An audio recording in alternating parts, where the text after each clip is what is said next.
Hello, everyone. Welcome back to the trenches. My name is Carl Vogel. This is the #1 crypto live stream focused on understanding key crypto trends and really what is being built in the crypto ecosystem more broadly. Our goal on this channel is to have the #1 builders, thought leaders, and doers of Solana and the crypto ecosystem more broadly on. So that way, in this live stream format, we can all directly engage with some of the biggest thinkers in the community. So let's jump in. We have a really exciting conversation today. We're going to be talking about crypto gaming. I think gaming is one of those areas where last cycle there was an insane amount of hype, and I think it's kind of like fallen off since. I think gaming really hasn't gotten its way. And so in this chat, we have two experts in the gaming space. One from the Solana Foundation themselves, Jerry, as well as Anton, who's building what should we call it? A sleep to earn, sleep to play, sleep to collect game. But anyways, inspired by performing healthy habits to get more rewards in the game itself. All with, of course, real dollars and real tokens. So let's jump in. I would love for the two of you guys to give a very quick intro on just who you are. And then after that, I have some questions that we can jump into. Awesome.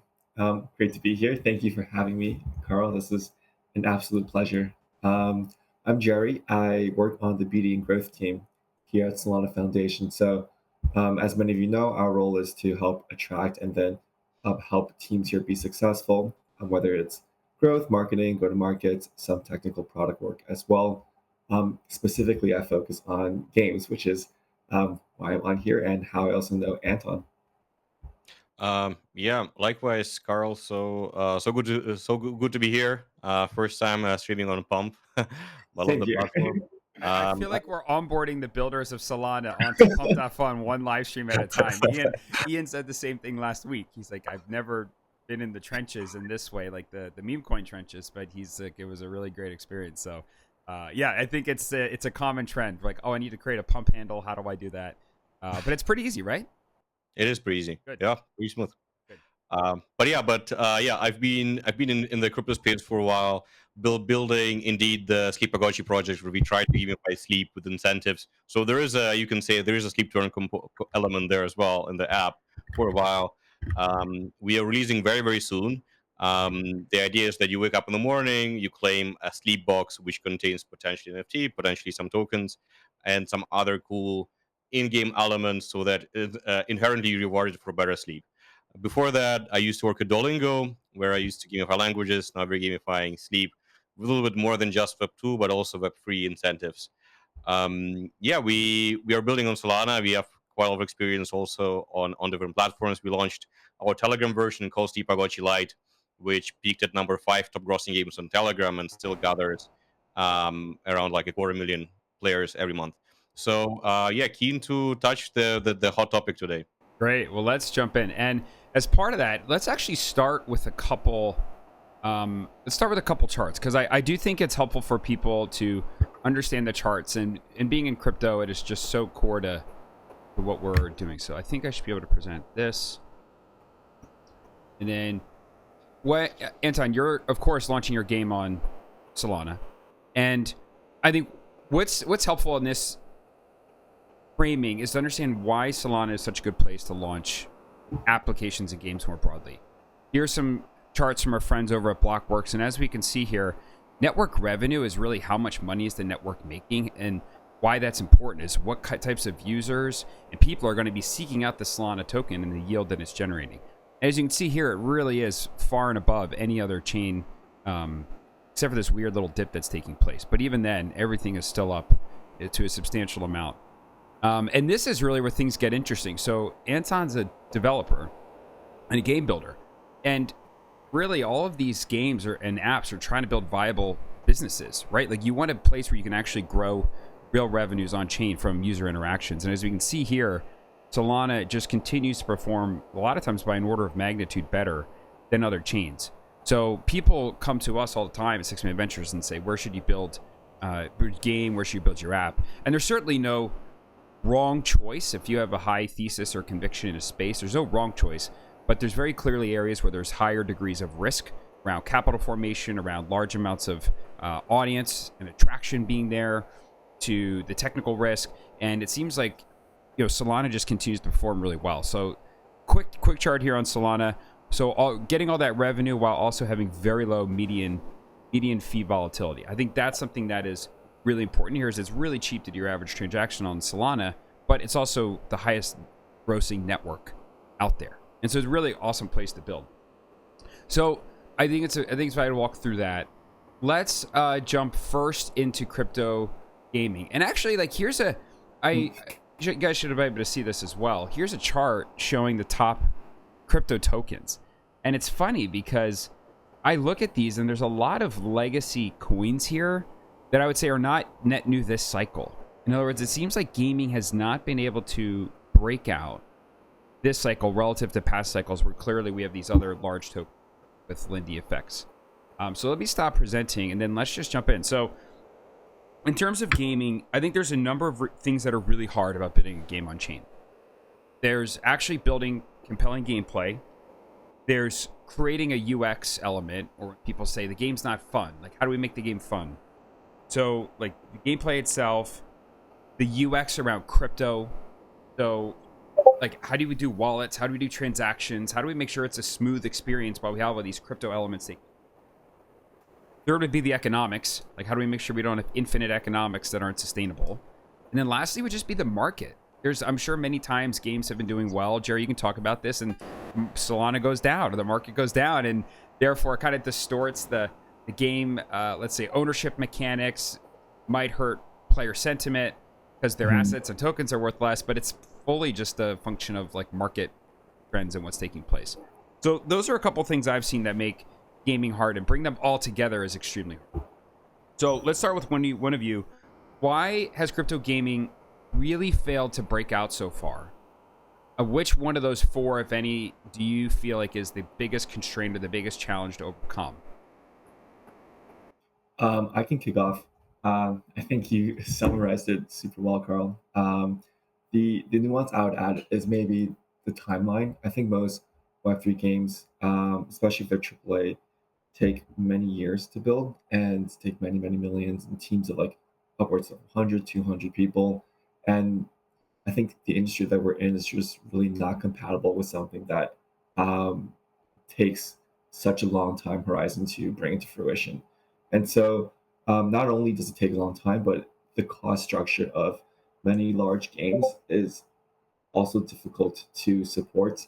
So when you think about the hundreds of millions it takes to bring games to market, it makes it such that, like, on the flip side, the expectation for these games are super large. Like, you need really to hit it out of the park for your venture investors, for it to return the fund or to have the ROI targets you're looking for. And then conversely, like, what have we seen? We've seen meme coins pop off, social consumer apps also get their time in the spotlight too. And these things that kind of capture the zeitgeist of crypto and can get that mind share and upside, they don't take hundreds of $1 millions to make, right? And so when you look at the landscape and think, okay, like, what do I have to do to get the returns, and seeing what's high upside, low downside, unfortunately, many Web3 games kind of fall at the other end of the spectrum. I'm curious to hear Anton talk about Sleepagotchi because it's not really so much as a Web3 AAA game, but more so something that crypto has been shown to be good for, which is incentivizing behaviors and then getting people bought into it via incentive. So I'll hand it off to Anton. Yeah. First of all, great answer, Jerry, and yeah, great summary as well, Carl. I'll have to say that gaming is a very crowded market, not just in Web3 but in Web2 as well. But then you're adding the UX constraints and the UI constraints, and you're adding a whole set of nefarious actors who try to farm your game out of existence by getting every single available alpha out there for either like the airdrop or the token hunt. So you do get a lot of those extra constraints. And indeed, it takes years to build like a fully fledged game in a very crowded market. So for us, we think ourselves not even like as a full fledged game. We are in the intersection between an app and a game. We have a very specific time frame where we try to capture the users, particularly in the morning for 2 minutes inside the morning. Because we don't, as a game, you don't just compete now with meme coins. Actually, you compete with Fortnite, you compete with Netflix, you compete with the entire entertainment area out there if you're trying to shape a fully fledged game, and it's becoming harder by the year. And indeed, I do think that potentially the meme coin ecosystem growth potentially sucks some liquidity and tension from the games. At the same time, I do think they cater to very different audiences, so that uh, I'm not entirely like convinced that the absence of like a gaming runner can be explained by the meme coin runners this cycle. Yeah. I think something else is at play. Got it. So I guess when we think about the elements of the gameplay, UX, the economics, and the market valuation volatility, is it pretty fair to say that crypto has largely solved a lot of those initial UX challenges that, let's say, plagued the industry last cycle? Like, let's just start there. As an app developer, an app builder, can you create a compelling set of user experiences on chain, or by building on chain, is there a set of like really weird interactions and experiences that you I can probably like start on that front. So we are building a mobile app for iOS and Android first, and we built a mini app on Telegram and the Line Messenger as well. And since we started building, which was like our very first like alpha prototype 3 years ago, the developer tools have just increased a lot. Not just like the Solana throughput has increased a lot as well, but just the fact that we don't have to do our own wallets, we don't have to think about how to do the best NFT mints, we don't have to think a lot about like creating user accounts for new tokens. A lot of this stuff has been just solved over and over again by teams, and now as a Web3 team, actually we know we have to think much less about infra than even 3 years ago. Yeah. So it seems like it's a lot better, is what you're saying, and that if people were hesitant about building a game on chain before, a lot of those challenges have been cleared up, and now, especially with the mobile app, you can create an incredible experience that feels extremely native and is very native for all intents and purposes, right? Indeed, exactly. You can log in with Gmail, you can log in with anything else. You can create a lot of the wallets have been abstracted away. So indeed, now you don't also have the technical risk, right, for building more smart contracts or taking custody for the users. So it's also much safer to build for a developer as well. Oh, that makes a lot of sense. So we had Ian on last week. Ian's the founder of Photo Finish, another terrific game being built in the Solana ecosystem. Jerry, I'm sure you know Photo Finish and have talked to that team a number of times. One of the things that plagued most of these games last cycle was bad economic design. Basically unsustainable economics. And what he said, his framing on how did he solve this is he just based it on real life. It's like, you know what? In real life, it was a horse racing game. Horses die. You can't have a horse that just infinitely gets better and better. Eventually it dies and it breeds and you create a next generation of horses. And as part of that, you have this natural life cycle that allows for the reduction of infinite economics. What, maybe in Sleepagotchi, but also more broadly, like what have you guys seen in terms of being able to improve the economics beyond what was taking place last cycle? It's good. People want big wins. People want big wins. They want to have fun. They want that, let's say 10x upside at times, but we also need to make sure this is sustainable and doesn't fizzle out in a couple months. Who wants to start with that one? I'll take a stab at it. It's tricky, right? Like, you can think about like all the sources and sinks for different tokens. I know Photo Finish also does a really great job of having a two token model, right? So hard currency and soft currency. So they're actually, like, I love Ian. They're such a great standard for like what it takes to build a thriving on-chain economy. And like they build in public, they write all of this out in their blog post. So highly recommend people check that out. But I think like maybe one thing that we wrestle with here at Solana Foundation, or like maybe other people as well, is like, to what point does speculation remain at the center of the token design? Um, like you mentioned, Carl, if you're really trying to hit the 10x or 100x, to kind of feel that there has to be immense buying pressure, and that kind of stems from speculation of the core belief that you think somehow this token is going to explode. And so some games take the approach of, okay, we're just a game, fun game with a token. Token's not really like going to pop off. It's a utility token. And other games really put speculation in the forefront. And I do think it's the latter you would need if you're building that type of game to kind of see the token take off. But then, right, like it's about balancing the speculative aspect with the sustainability aspect. And that's something like, you see Axie start doing super well in the beginning, and then like things start imploding. Mhm. So yeah, I think the So maybe to ask more directly, that by the way, that's a great framing. Is like, should speculation be part of the game or not? Right. My general thesis on crypto consumer is people engage with apps because there's such a scarcity of time and there's an abundance of different things that can steal our attention.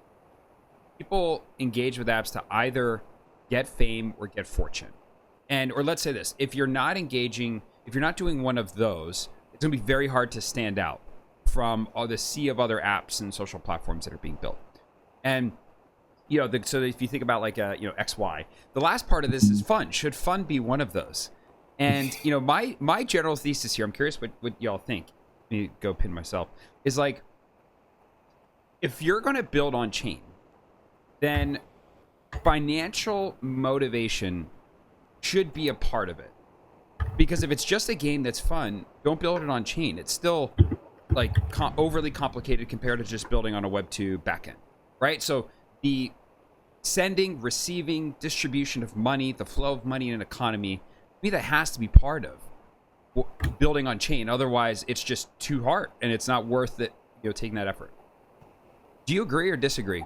Either one of you.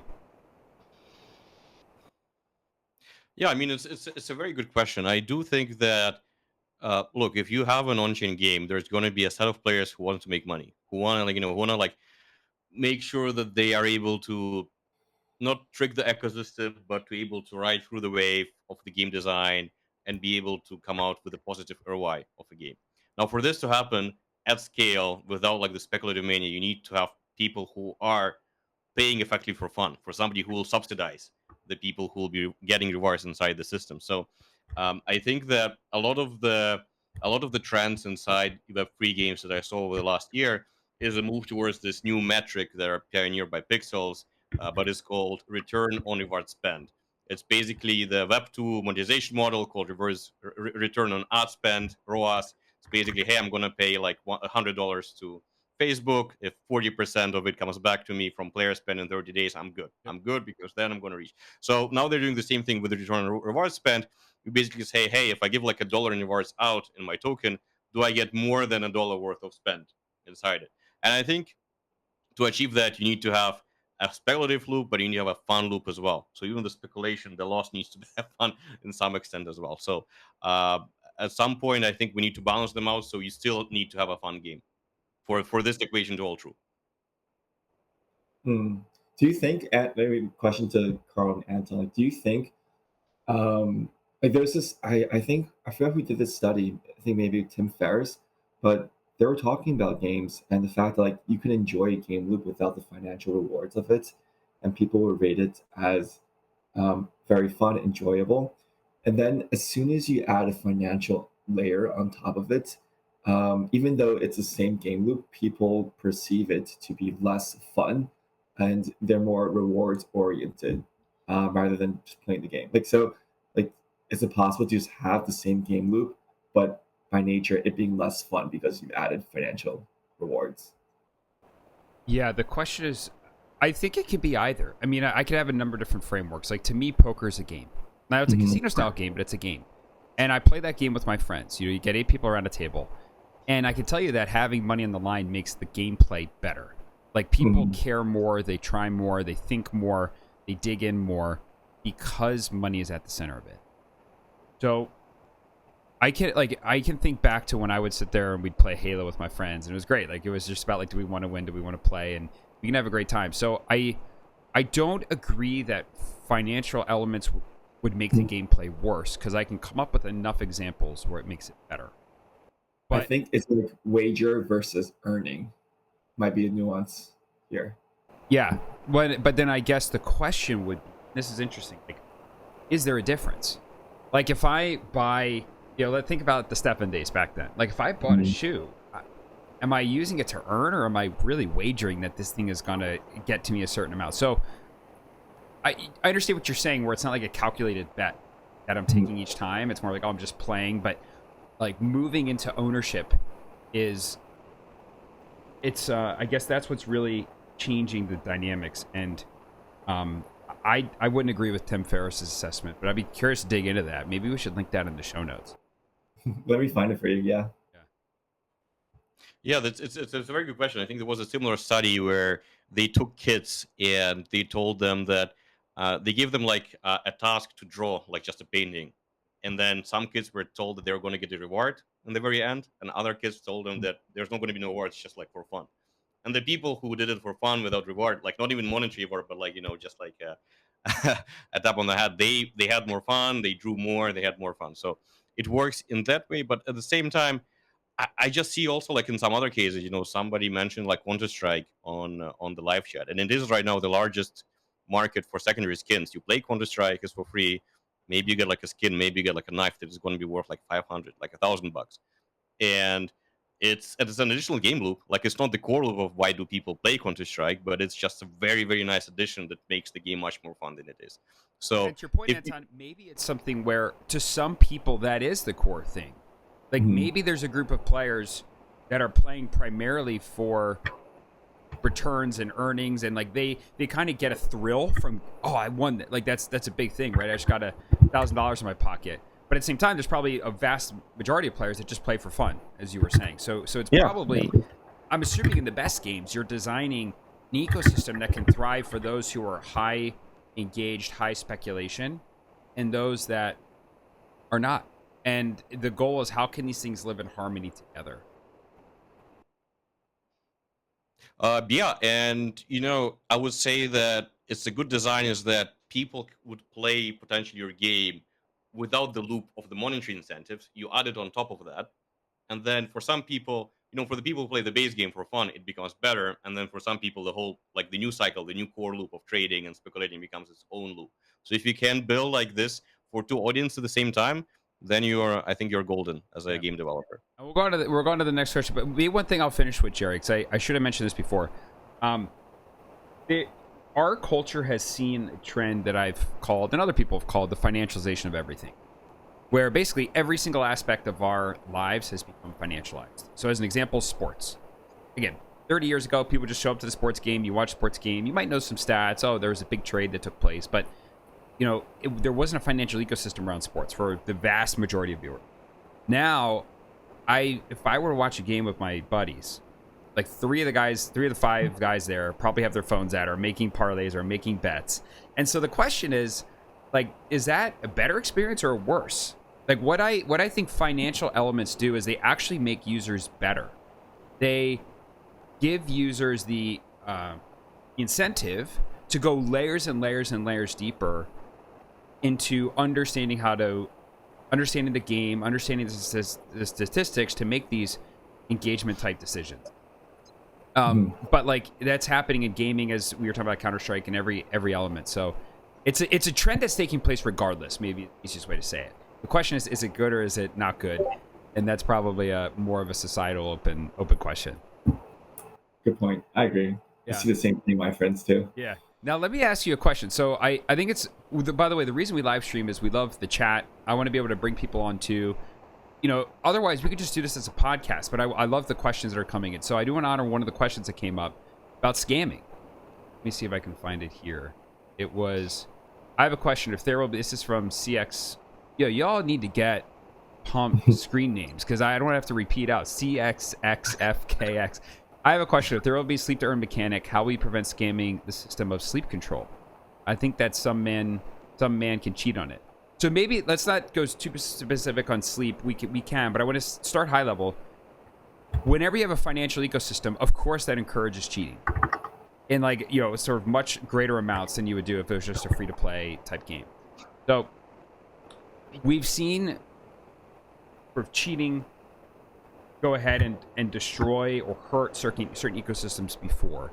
I'm curious, Anton, where have you seen anti-fraud measures be really well done? And then maybe talk specifically about sleep and make sure we can understand how you're actually preventing that from happening.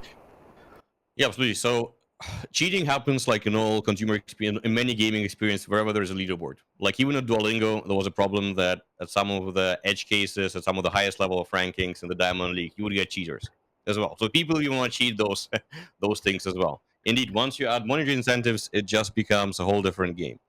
I think there are two ways how you can combat like cheating. One is you need to increase the costs of cheating, and B, you need to potentially decrease the revenues that you can earn.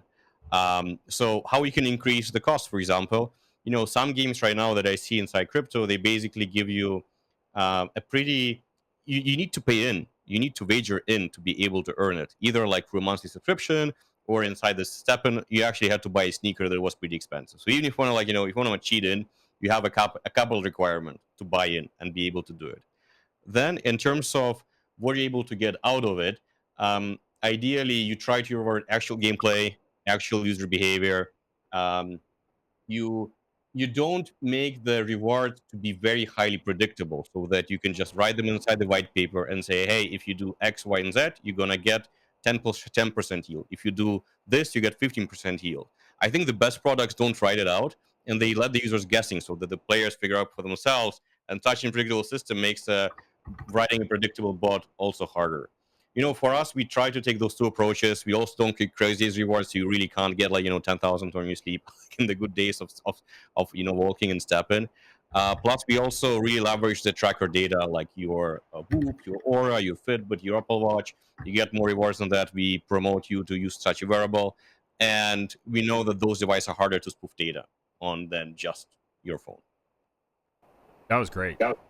Jerry, anything else to add in terms of other games? Well said. I would say maybe it's a great framework. Reduce the barrier, increase the barrier to cheating, and then well, on the other side, right? One thing I've seen some teams do is you have to put up something like collateral almost when you are trying to maybe off ramp your cheated assets or trying to get away with cheating at the end step.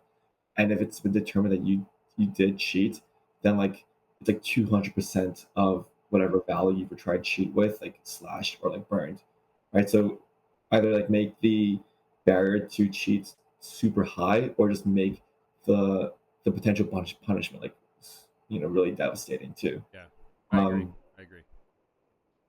And especially when financialization comes into play, it's a super sensitive topic to handle correctly.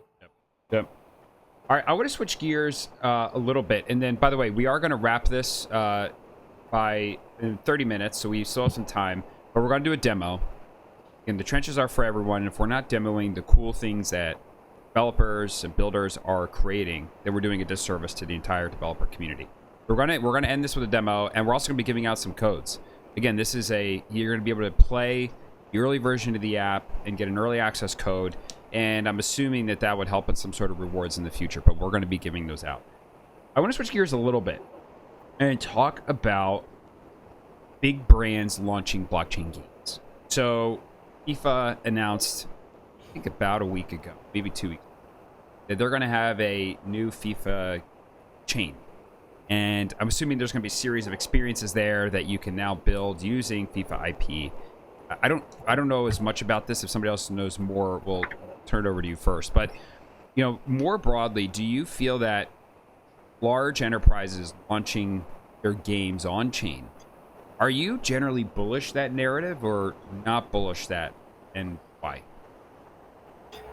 Yeah, I can kick off. So I think FIFA is launching their own subnet on Avalanche. But they're not a stranger to Web3 gaming. I think they also have licensed IP to mythical games to make FIFA rivals as well. So they've been around. To answer your question, am I bullish or bearish? Large companies come into Web3. I'll always have a chat with all these teams coming to do this.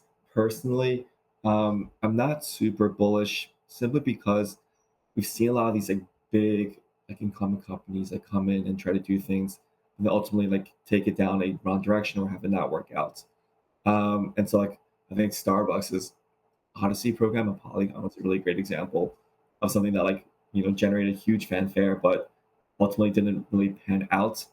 I think for games it might be similar. It's I think it's a question of it's not just games, it's just loyalty or commerce. It's these large incumbents coming in.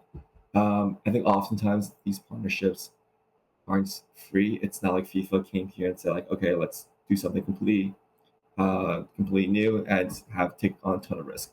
I think there's a lot of resources and commercials to these sides of to large deals for these large Web2 companies. And I don't think the timing is there yet. I think if the use case is proven out and there is traction, in many cases, like it's easy to be a fast follower rather than like trying to shoot waste all your bullets trying to be the first one to make it happen. Yeah, yeah. The only thing for me to add is I would say I'm probably more bearish than bullish on a lot of the corporate chains. You need to attract. Chain is not just like technology. It's not just IP. You need to attract builders. You need to attract users. They're called, your podcast is called The Trenches for a reason, I guess, and it's hard for a big corporate, general who hasn't seen warfare for probably like 50 years, who hasn't established IP, to suddenly go into, the narrow trenches, to be under live fire. It's just not the way that at least the Web3 works. So generally, I'm bearish, but I think it's still good overall for the ecosystem to keep the pie growing. Yep. Yeah, it's something where it's funny. We actually, let me see if I can pull this up. One of our partners, Surge, did a piece on this, and basically, the whole piece is good. I recommend reading it. But the basic thing is, his view is, if we look at the iteration of gaming platform, every time there's a new platform, a new console, a new medium, it's always a new game that comes in first, that starts to like really define the experiences, show what's possible, and then there's the followers that come on later. It's kind of like hard for a large organization to take that much risk to try the necessary things to be successful on a new platform. So I think I'm generally in the same boat. We invested in a company that is focused on, let's say, a new form of like soccer wagering, where I'll say the ability of like fantasy sports meets sports betting. I would say they're operating at that intersection. And to me, something like that has the opportunity to actually maybe not get more users, but create more compelling gameplay experiences than just FIFA coming and saying we're going to launch a chain and but you can't do this, you can't do Z, you can't do Y, you can't do X, all these. Yeah, dude, I did not realize this is from you guys. I read this last year and I thought it was super well written. Like, tell Serge, like, kudos. Like, this is a super good framing of where we are. Completely agree. I think it's funny you mentioned fantasy sports. I have like a thesis that like you mentioned with your friends doing sports betting while watching the game. I think speculation, wagering, it's so much more normalized in society now. And so, how do we like kind of bring crypto, the industry, a little bit towards mainstream and vice versa? I think it's leaning into speculation. So, fantasy sports, sports betting, prediction markets, casino games, wagering, all of these things that like just like people are already used to doing, but put that on chain and have all the benefits of better payment rails on blockchain. And then hopefully that kind of moves where we are. Like we think we're still in the meme coin phase in the trenches. We move that energy towards more normalized degen behaviors. So these are behaviors that like they're less bad actors. It's not as extractive. If you lose your non-leg parlay, it's because you just tough luck or there's a low chance of being like you know what you're getting into to begin with, right?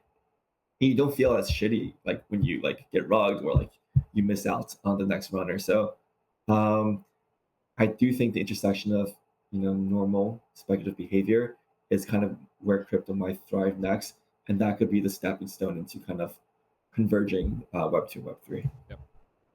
Terrific. All right, I think it's time to talk sleep. So, Anton, I'd love to, start. I'd love you to start with, what is Sleepagotchi? What inspired you to build it? And I think people don't know you. They may not realize that you are like you were a product manager at one of the leading gamification platforms, Duolingo. So as you're talking about Sleepagotchi, you're awesome to understand what principles, gameplay loops, etc. you took from Duolingo and thought, hey, I can actually bring this into my game and it's going to make things better? Yeah, definitely. I think a lot of the stuff about Sleepagotchi was inspired by two products. From Web2 side, Duolingo, of course. I would say in general, just the topic of gaming is sometimes referred just as like as a waste of time. Like it's like very unproductive. You don't get like better social skills. You don't get better like at exercising, etc., etc. So kind of but gaming is super addictive for some users. There are some core loops. So the thesis for my career, I think, for the last good few years has been how can we use gaming to really bring positive habitual change to many users. Duolingo has done it great and was a pioneer in using Web2 mechanics to build it out. They took something from Snap, like the streak, and then now everybody knows Duolingo for the streak, although originally it was from Snapchat. They use like leaderboards inside it. And then when Steppen came out in 2022, I think this was when the height of the Steppen hype. I maybe somewhat similar to Serge's thesis. The idea was like, hey, look, there seems to be a paradigm shift happening in game/incentives, and if you want to build an incentive campaign like Duolingo, but for something new, probably you want to add new incentives on top that somebody like Duolingo could never do it themselves, like adding Web3 incentives, adding something cool on top of it. So this was the original idea to bring it on, kind of the combination between a leading Web2 and something that started to show a lot of signal from the Web3 side, i.e. that was Steppen back in the day, and still is. Like, it's still actually pretty popular app if you look by the numbers of it. So this is how it came to be. And we took character design inspirations from I could talk a lot about that, but the primary element for us, I would say, is trying to make it casual. We don't try to make like a very like hardcore hardcore like shooter product or like some very like adult graphics. No, it's very casual, like the Duolingo owl. We have a green dino, we have some casual mechanics, and we try to make it so that you can use Sleepagotchi for 2 minutes in the day in the morning and you're good, and you can use it for 1.5 hours and you're also good. So we try to cater to all those different experiences as well. Similar like in Duolingo, you can learn a language just for like 2 minutes, or you can spend 3 hours learning this language. So this is what makes the product alive and suited for different usages. Got it. And so generally, like at the most simple game, it's if I sleep better, I get more. I get more tokens, I get more points, I get more rewards, and is that like the basic play? And then your goal as a game developer is, if I create a good game that has nice financial incentives, people are going to sleep better because they want to participate more in that game.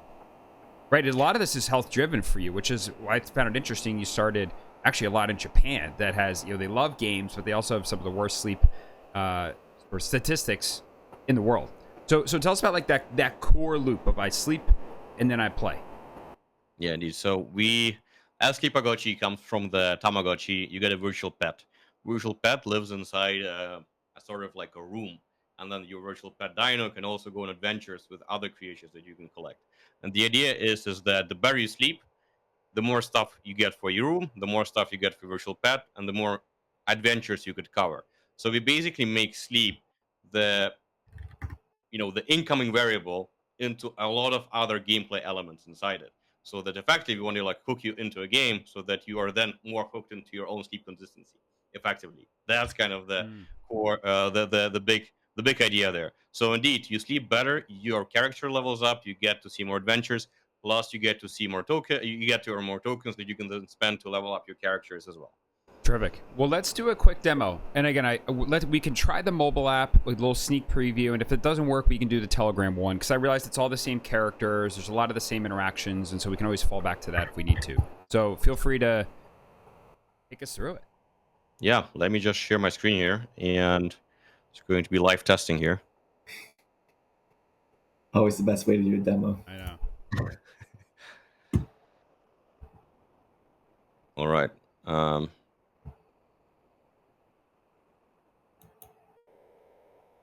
Are you able to see the screen now? Oh, look at that. Looks beautiful.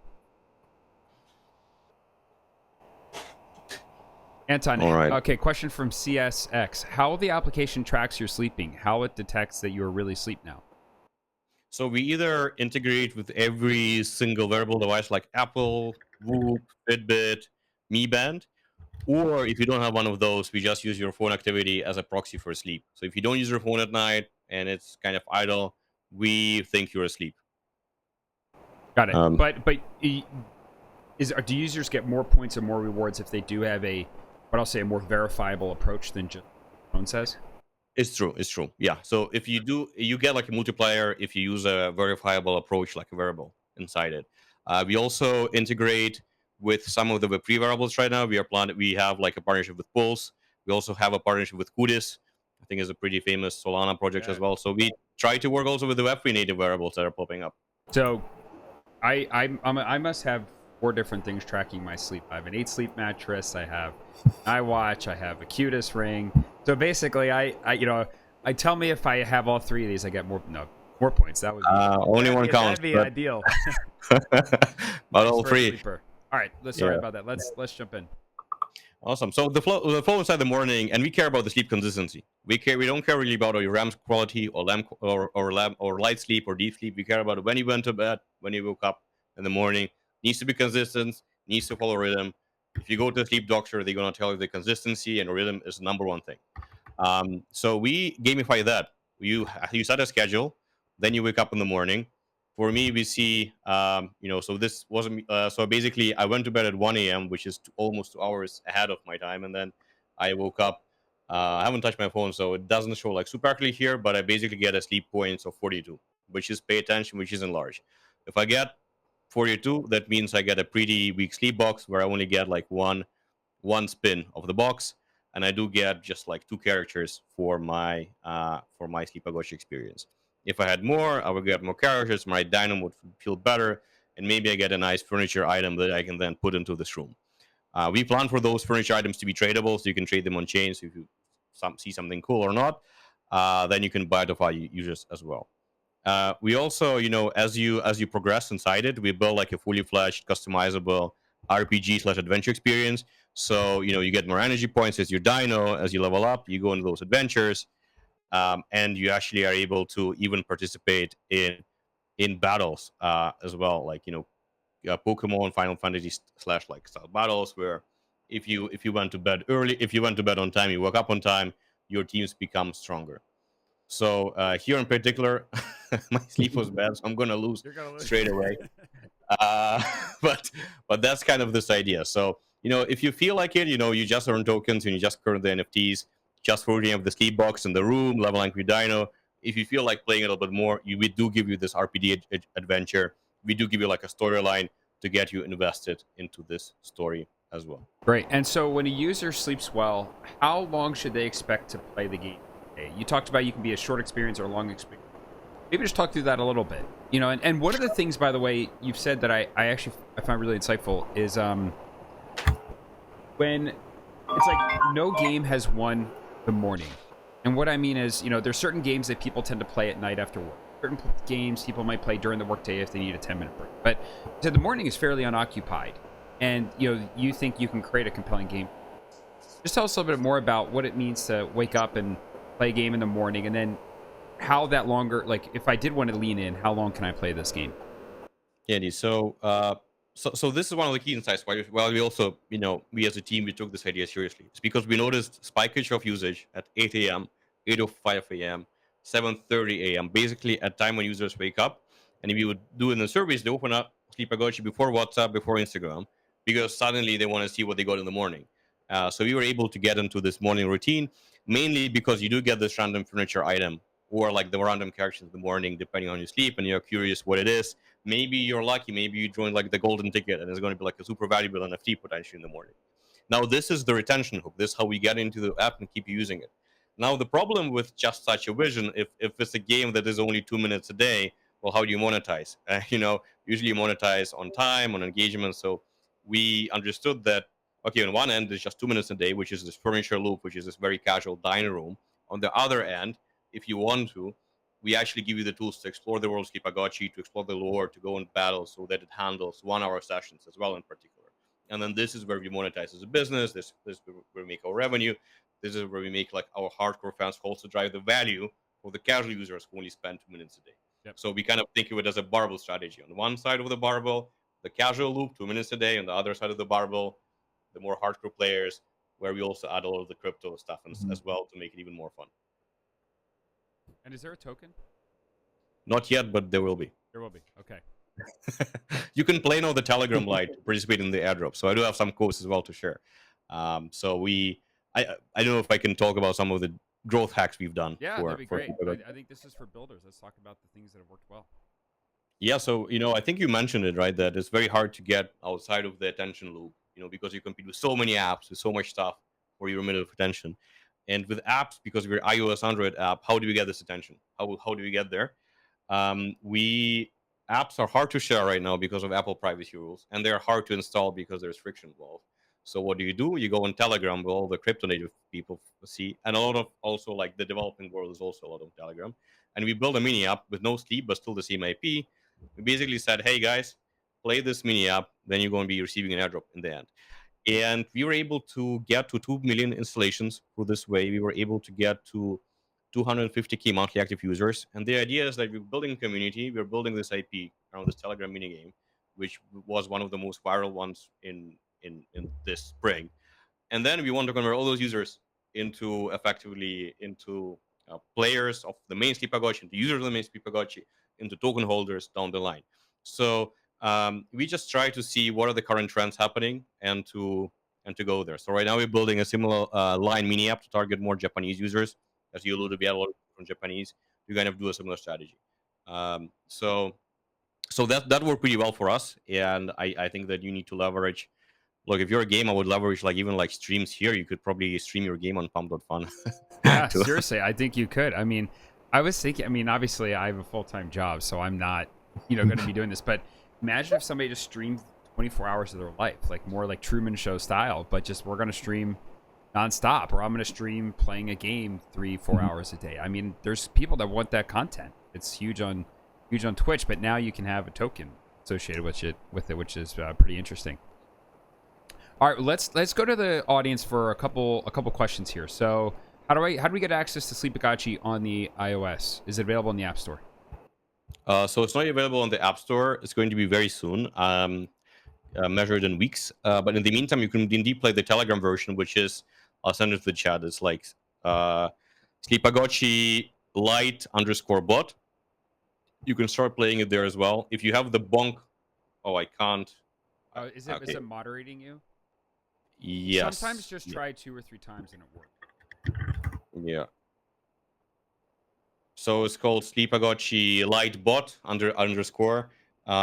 And you can play it already. If you have a bonk card, if you have a bonk coin, we have an integration where if you hold bonk, you get a super powerful card inside the Sleepagotchi Lite. So just the bonk meme coin is enough. And we were able to onboard 10,000 new bonk holders into the ecosystem for this collaboration, which was one of the largest bonk activation campaigns, I think, this year for them. So, and I understand a lot of people here will have the bonk meme coin by definition. so please try it out. Got it. All right. Any other questions here? Oh, yes, I have a bonk card. All right, well then go play. Get off this live stream right now and start playing. There you go. Yeah. Let's see. Any other? I'm just scrolling through the chat here to see if there's any other questions we want to talk about. Are free-to-play games need apps or in-app purchase? This is from C Plankton. Free-to-play games need ads or in-app purchases, and they must use some part of income for token buybacks. Otherwise, gaming token will coverage and go to zero sooner or later. Yeah, I mean, I think if you're building on chain, it just creates a lot more complex game loop. But the benefit is you can create something out of nothing. If you think about rewards in Duolingo, the rewards either have to be real money or an enhanced product experience. Like the only vector of incentivization you can use is a better product or giving out literal dollars. In crypto, you obviously can do both of those, but now you have this third one. If I can create this token that can become worth hundreds of millions of dollars and be used to drive attention and rewards in the ecosystem. And so in theory, it should be a lot easier to grow a crypto-based game than a Web2 game because you have more sort of quivers in the arrow, so to speak, than you do in Web2. Does that sound right, Jerry and Anton, from what gaming space? I generally agree. It's like I frame it as like you're kind of moving like your IPO to the beginning, and then you already have more things to kind of incentivize people to do. I would think of it as like golden handcuffs a little bit, because you kind of get people bought into what you're doing. And in some ways, you're also subject to the community as much earlier spot. And so as a founder, sometimes you wrestle with like, here are the product features I want to implement, but the community is asking for this, but they also have financial buy-in to the product I'm building, so I do have some duty to them as well. Um, so yeah, you do have more quivers in the arrows, but like you're also giving yourself more obligations in the beginning and more expectations. Yeah, that's true. There is some, like, it comes with the cost, but at the same Yeah. time, I think now it's also like, I just said this idea is basically, you can think about your budget, you can think about your buyback as user acquisition spend. Basically, if you're giving out a token, and then if you're giving like this token effectively out, and across the games, if you check them out, price goes up, player numbers goes up, price goes down, players number go down. So if you use some of the ecosystem spend to support the token, you can actually think of it almost as a user acquisition spend. I know you also have, like, Carl, a lot of views about buybacks, about the validity of them for tokens or not. Well, actually, to be fair, I am fine with buybacks, but it's the burn piece. I think what's frustrating me is where teams do a buyback and burn, but the buyback itself gives a lot of what I'll call base level support price to the token. But then by burning it instead of redistributing it, to me, it's making it harder to understand. Like, people are like, oh, should you start burning the trench? Like, I'd rather lock the trenches than burn it, because if I burn it now, if this thing trades at say $100 million, now $0.1 isn't the equivalent of $100 million. Like, what was beautiful about the pump meme coin design is when something hit a $1, it's worth $1 billion, and like you can know the FDV based on the available, based on the price and vice versa. And burning, you sort of reduce that linkage, and I don't think the free market values burning in this way. Like, people aren't tracking for most of these coins how much is it burning, and therefore the market cap should go up by this because we're burning this, and price goes up. I just don't think the market actually rewards that. So I think the buybacks are good, a way at least that we can do today to give back value. But I think for such early stage teams, the question is, how can I use that to grow the product? And if the only way to grow is by buying back the token, well, then go ahead and buy back the token. But generally, I think there could be better marketing, events, other ways to spend those dollars that are better. That's kind of my take. It's a really good take. Yeah. I agree with that. All right. Lastly, we want to give away some codes. So, Anton, how many codes do you have to give away? I do have free codes to give away. You can activate the free. Yeah, we have free codes to give away. You can activate them inside the Sleepagotchi Lite bot. We have a lot of people from our community who also joined in. So now is the time to activate it. You open it on Telegram. You go to Sleepagotchi Lite bot. Then you click on your Dino on the top left. Then you click on the settings wheel, and then you click on redeem code to activate it. So it's quite a quite a journey.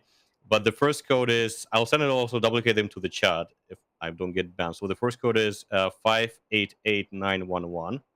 Oh, there we go. 588911. The next one is 088193. And then the last one is 200371. 200371. So they are three codes. I copy them also to the chat. Terrific. All right, well, go ahead and go play. I've played the Telegram version and the OG version from years ago, and it's a ton of fun.